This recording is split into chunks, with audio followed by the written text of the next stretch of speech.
He woke up to beeps of notifications, thought it was the group chat and would just leave the conversation, but this time it would not be the common fixation. It was Facebook and a new page was made, was intrigued, saw it, and a new face replaced his previous one because of the rude, crazed, and strange page made by mates with arrays of ways to hate, tamed to make him dismayed. Didn't know what to make of the sake to portray him as depraved, and so he lay in the state of the dilating debate on how to take all the drain of the friends he has made. He questioned this and in Facebook researched, investigated, and soon he learned through the excavation of people's Facebook walls that he was the victim of abandonment. He but couldn't comprehend this awakening, because all his friends have forsaken him. The heinousness was then broadly dispersed. Its contagiousness was now overt. Over all communication possible, he was followed by this curse of seeing an "I think you're ugly" wherever he turned.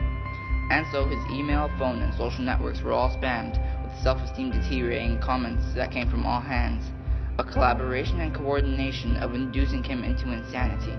It was difficult to repel this sort of anguishing.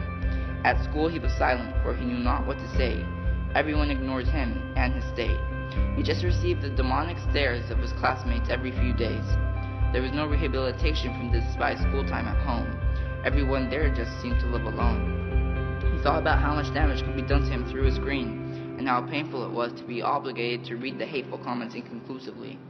In this abyss of loneliness, darkness, and depression, he knows that this saga of trauma will never end. He further submerges in this curse that's inferred that he is worthless, lurking within people undiscerning, hurtful, and indecent. But these words hardly deterred when unlearned is then learned there is a reason for this hurt. They're jealous. They have a void in their souls that can only be filled with affliction.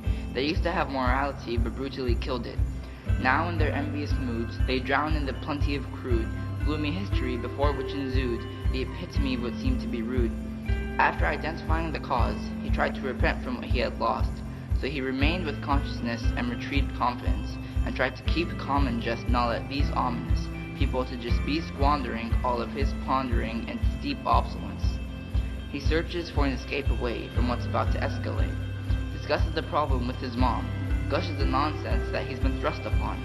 However, mom was ineffectual to the curse. He was still susceptible. Trying to seek out a solution, it would only be now that abusive words that controlled deep down were diffused in, managing thoughts in their dilution, because he sought to cease all the nuisance, and just to stop all that seemed foolish. He had revived all his hope, and had tried to provoke the inclined to do so many things that caused agony and woe.